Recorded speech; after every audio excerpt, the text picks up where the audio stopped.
આ બે વસ્તુ શીખી જાઓ ને તો બધા ગ્રંથોનો સાર આવી જાય. ક્યાં વૈષ્ણવે હા પાડવી અને ક્યાં વૈષ્ણવે ના પાડવી. આ જો બે વસ્તુ આવડી જાય તો માનો બધા ગ્રંથોનો સાર આવી ગયો. દુર્યોધને એ જ કહ્યું ને કે જાનામિ ધર્મમ નચમે પ્રવૃત્તિ, જાનામિ અધર્મમ નચમે નિવૃત્તિ. ધર્મ શું છે હું જાણું છું, છતાં એનું આચરણ કરી શકતો નથી.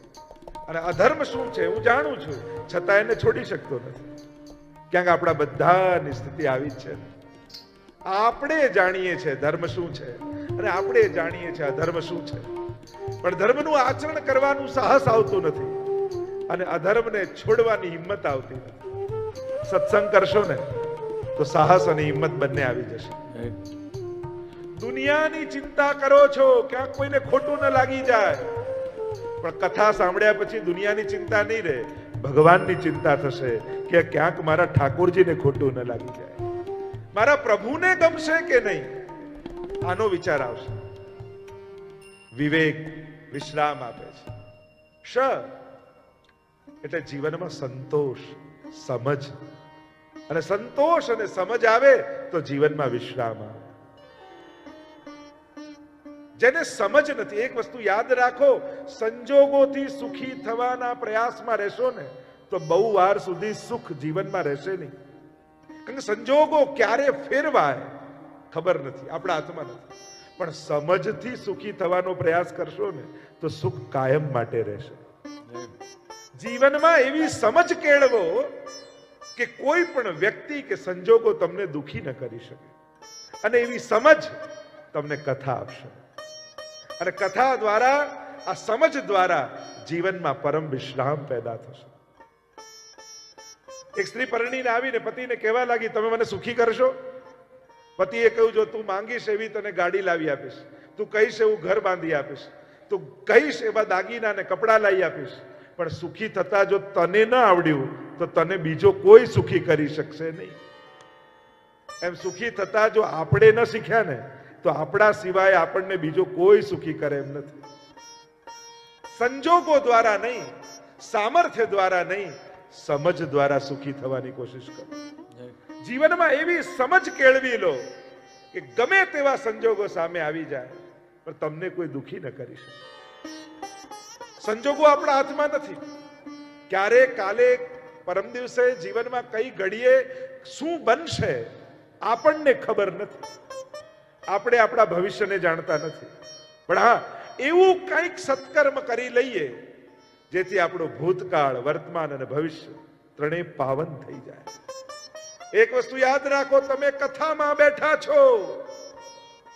આજે રવિવાર છે એટલે સંતો, આચાર્યો, મહાત્મા એમ કહે છે કે આજ સુધીના જેટલા રવિવાર તમે ગયા એમાં કોઈ પણ પાપ થયા, સાથે આજનો દિવસ અને આજ પછીના જેટલા રવિવાર આવશે એમાં જે કંઈ પણ પાપ ભૂલથી થશે, પણ જો આજે રવિવારની કથા સાંભળી તો રવિવારના જીવનભરના પાપ સમાપ્ત. કાલે સોમવાર, પરમ દિવસે મંગળવાર, જે વાર ચૂક્યા એ જવાબદારી તમારી. પણ જો 7 વાર પકડી રાખ્યા તો પછી જવાબદારી ઠાકોરજીની બની જશે. કારણ કે આ વારે તો આ કથામાં બેઠો હતો. જે ક્ષણે તમે પવિત્ર કાર્ય કર્યો, ઠાકોરજી એ કાર્ય દ્વારા જીવનના સમસ્ત પાપોને નિર્મૂલ કરે છે. અને કથાનું આ મહાત્મ્ય છે. જેમ કોઈ ઓરડામાં 100 વર્ષથી અંધારું હોય, દરવાજો બંધ હોય, અંધકાર હોય, એ 100 વર્ષના ભૂતકાળના અંધકારને દૂર કરવા કેટલા વર્ષ લાગે? તો કે વર્ષોની ક્યાં વાત છે, એક દિવાસળી પ્રગટાવો અને ક્ષણમાં 100 વર્ષનો અંધકાર સમાપ્ત. એમ જ અનંત જન્મોના પાપોના અંધકારો ભર્યા છે આપણા ચિત્તમાં. અનેક સંચિત કર્મોને લઈને બેઠા છીએ. દૂર કરવા કેટલી વાર લાગે કે એક ક્ષણ માટે બોલો કૃષ્ણ કનૈયા લાલ કી જય. બસ ભાગવતજીની સન્મુખ પ્રભુનો જય ઘોષ કર્યો એટલે પાપ સમાપ્ત, નિર્મૂલ. ક્યાં વાર લાગે છે? પાપથી મુક્ત થવામાં જરાય અધિક પ્રયાસની આવશ્યકતા પડતી જ નથી. ભક્તિ કરવા માટે તૈયાર થવું, એના માટે જીવન લાગી જાય છે. કેટલા જન્મોના પુણ્યો સંચિત થાય ત્યારે માણસને કથામાં જવાની ઈચ્છા પેદા થાય.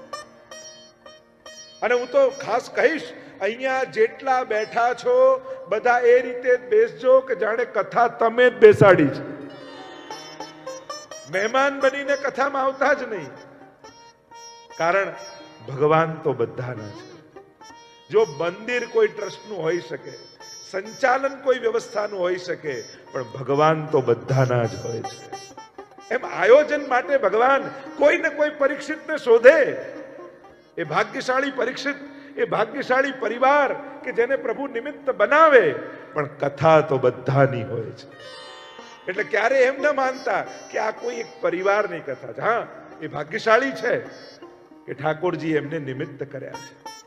પ્રભુએ એમના મનમાં મનોરથ આપ્યો છે, પણ લાભ તો બધાને મળ્યો છે. ક્યાં ક્યાંથી વૈષ્ણવ, કેટલા કેટલા દેશોમાંથી વૈષ્ણવ આજે અહીંયા ઉપસ્થિત છે. કે પ્રભુ કૃપાથી પ્રતિવર્ષ જ્યારે વિશ્વ પરિભ્રમણ, પૃથ્વી પરિક્રમા થાય છે, એટલે દરેક દેશોમાં ભગવત કૃપાથી હવેલીઓની સ્થાપના થઈ છે, સત્સંગો ચાલે છે, અને જાણે આખું વૈષ્ણવનું, આખું વિશ્વનો એક વૈષ્ણવ પરિવાર આજે બની ગયો છે. એવા સંજોગો આજે ઉભા થયા છે.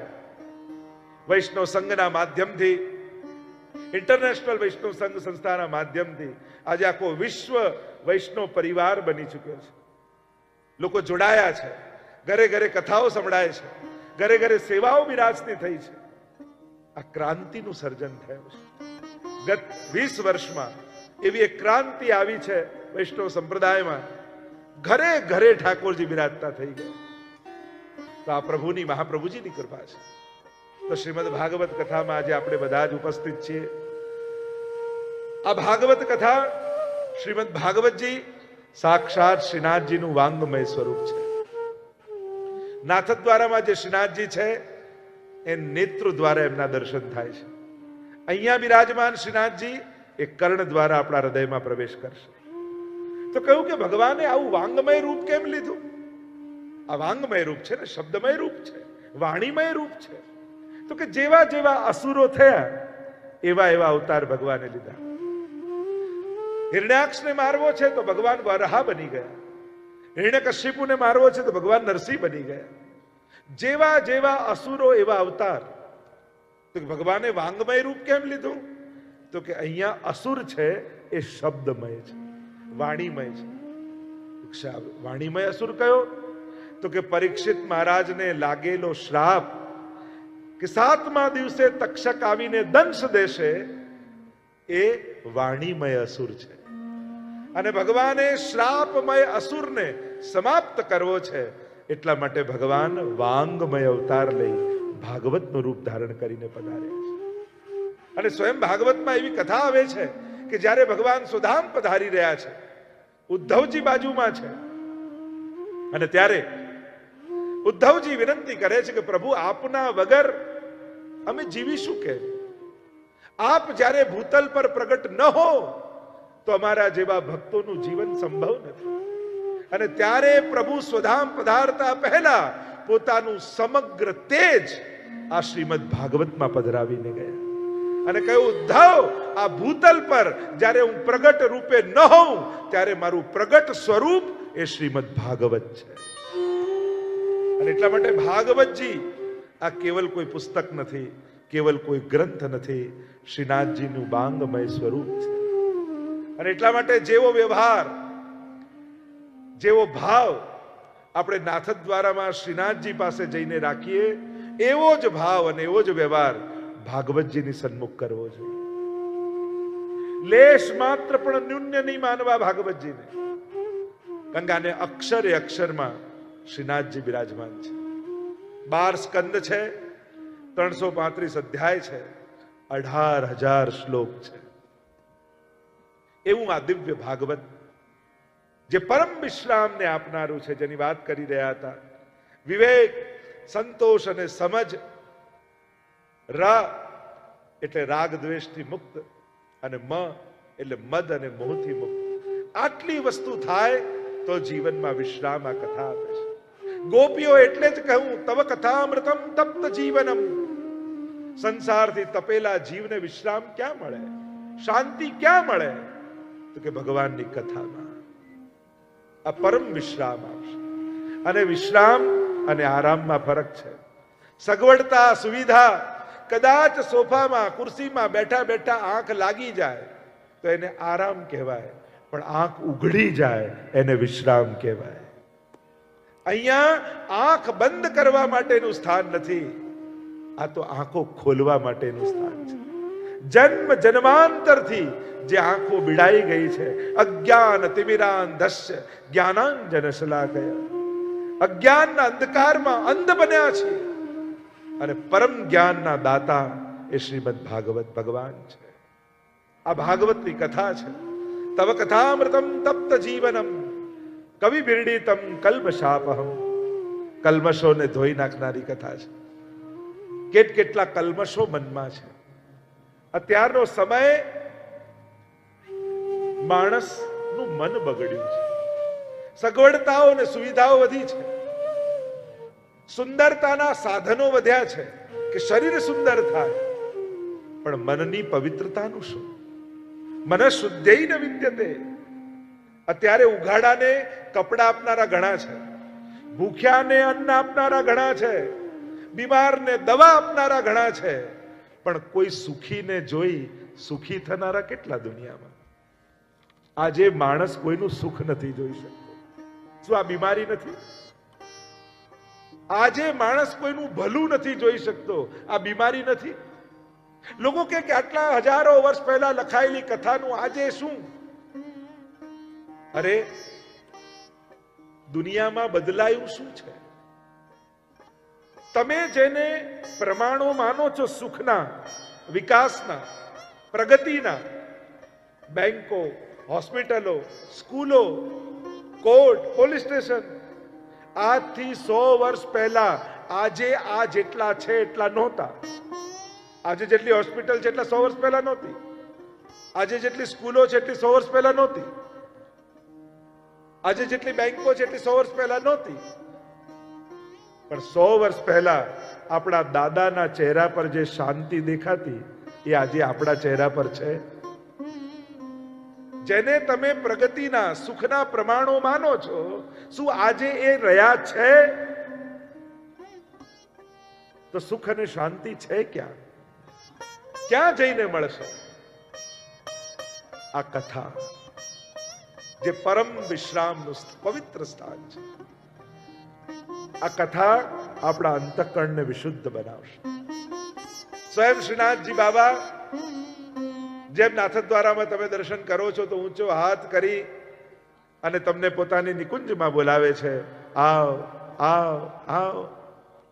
અને તમે જ્યારે નિકટ જાઓ એટલે પોતાના જમણા હાથની મુઠ્ઠીમાં તમારું હૃદય બંધ કરે અને માયાને અંગૂઠો બતાવે.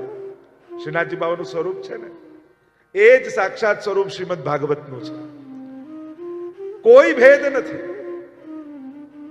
અહીંયા પણ શ્રીનાથજી બાબા તમને ઊંચો હાથ કરીને બોલાવે છે, આવ આવ આવ. જો ઘણીવાર લોકો એમ બેઠા હોય, અમને તો ક્યાં કંકોત્રી મળી છે. કંકોત્રીથી કથામાં અવાતું નથી. કંકોત્રી મળી હોય પણ જન્મોત્રીમાં ન લખ્યું હોય ને તો કથામાં બેસાય નહીં. આ તો જન્મોત્રીમાં લખાયેલું હોવું જોઈએ. કથાની કંકોત્રીની પ્રતીક્ષા ન કરાય. એ તો સૂચના મળે ને દોડી જવાય. કારણ કે જ્યારે ભગવાન પોતે આમંત્રિત કરતા હોય, હવે જેના લગ્ન હોય એ વરરાજા તમને કહી જાય કે મારા લગ્નમાં આવજો, પછી કોઈ કંકોત્રીની રાહ જોવાય?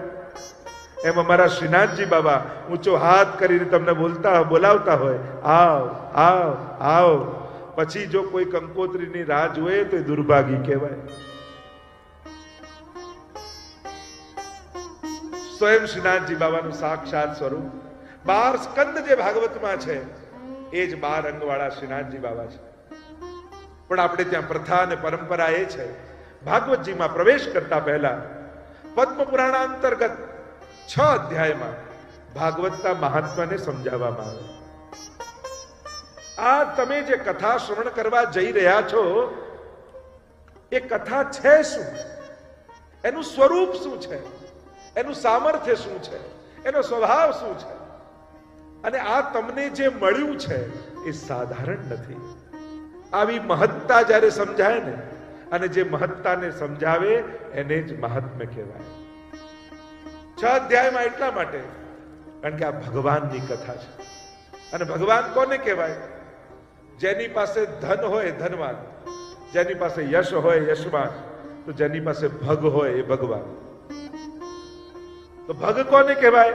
તો કે ઐશ્વર્ય, વીર્ય, યશ, શ્રી, જ્ઞાન અને વૈરાગ્ય, આ 6 ગુણને ભગ કહેવાય. અને આ ભગને જેને ધારણ કર્યા છે એ ભગવાન કહેવાય.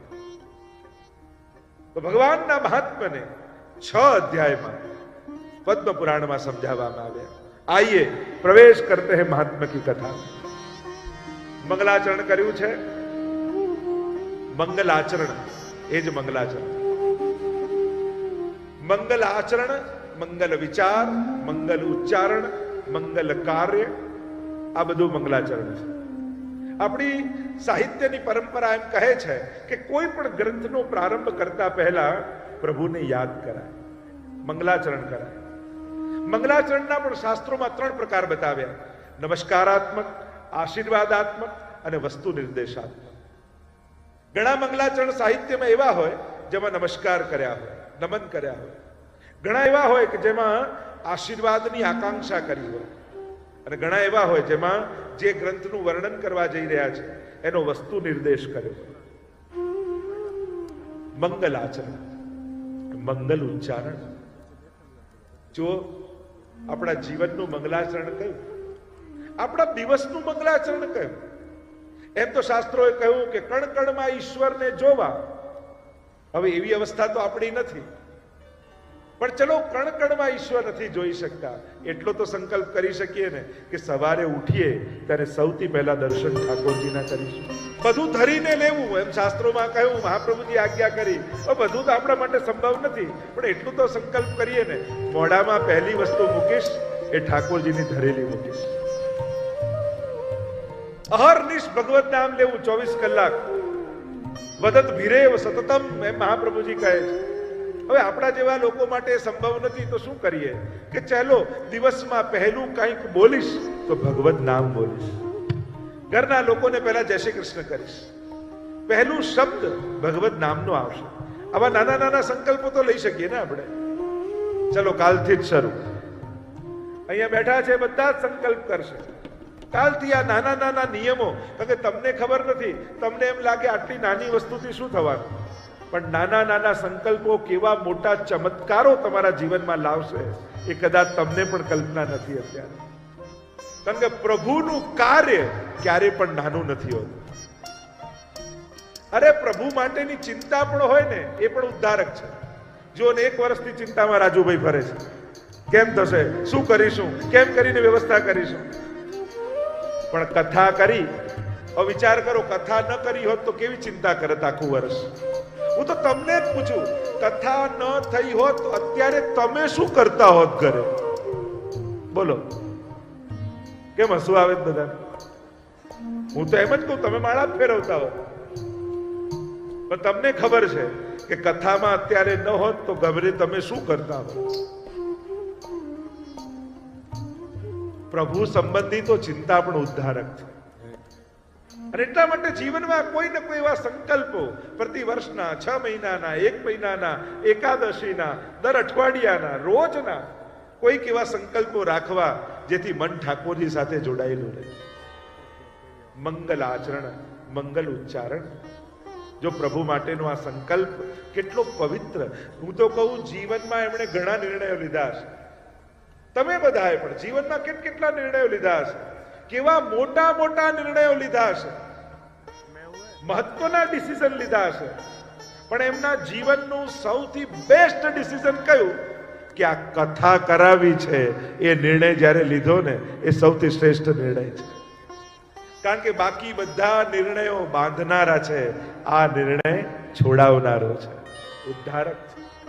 વિચાર કરો, તમે બધાએ પણ જીવનમાં ઘણા સંકલ્પો કર્યા હશે, પણ શ્રેષ્ઠ સંકલ્પ તમારા જીવનનો કયો?